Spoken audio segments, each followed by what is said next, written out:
Hello, citizens. Imagine you finally fulfilled your lifelong dream of adopting a child.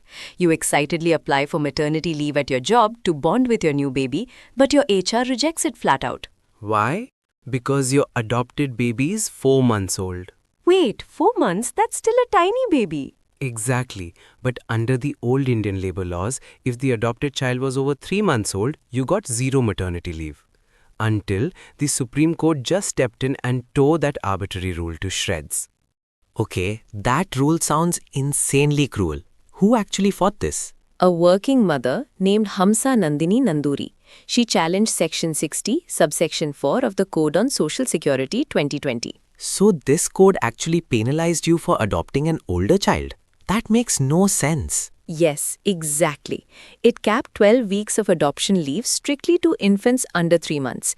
She realized this mathematically and emotionally punished adoptive mothers, so she filed a PIL directly in the Supreme Court. Straight to the top, because it challenged the constitutional validity of a central law. Right, an Article 32 writ petition.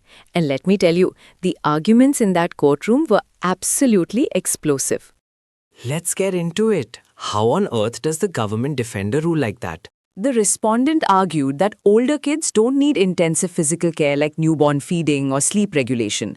They said mothers could just use workplace creches under Section 67. But wait, maternity leave isn't just about physical recovery or feeding. It's about emotional bonding. Exactly. And that was the petitioner's whole argument under Article 14, the right to equality. The law was arbitrarily discriminating between mothers without a logical reason. Because a 4-year-old needs just as much time to emotionally integrate into a new home as a newborn. Precisely. The court called the law under-inclusive. But here is where the petitioner's legal strategy gets truly brilliant. They proved this benefit was practically a mirage. What do you mean a mirage? Like it didn't really exist? They cross-referenced the Juvenile Justice Act of 2015. The mandatory legal waiting periods just to clear a child for adoption take at least 2 to 4 months. Oh my God, so it is mathematically impossible to legally adopt a child under 3 months in India? Boom. The court applied the doctrine of statutory unworkability. You cannot give citizens a right on paper that is mathematically impossible to use in real life. That is genius. They used the procedural timelines of one law to prove another labor law was totally useless.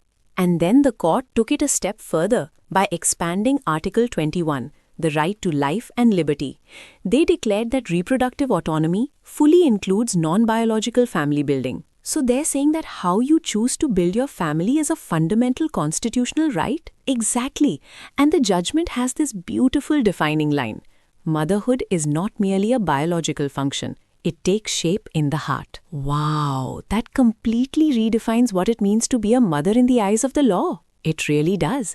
They championed the best interests of the child. Plus, they even called out unpaid care work and strongly urged Parliament to formally mandate paternity leave. So what is the final verdict? Is the 3-month limit totally gone now? Struck down entirely. Any woman who legally adopts is entitled to 12 weeks of leave, regardless of whether that child is 3 months or 3 years old. So if an HR department tries to deny my leave because my adopted kid is a toddler, I just drop the Hamsa Nandini Nanduri case on their desk. Yes, for the general public, this ruling is your definitive shield. And for legal professionals, this is a masterclass in using statutory unworkability to win a constitutional challenge. I love this. The law finally recognizes that family is built on love, not just biology. Exactly. Workplace rules just got a massive, much-needed upgrade.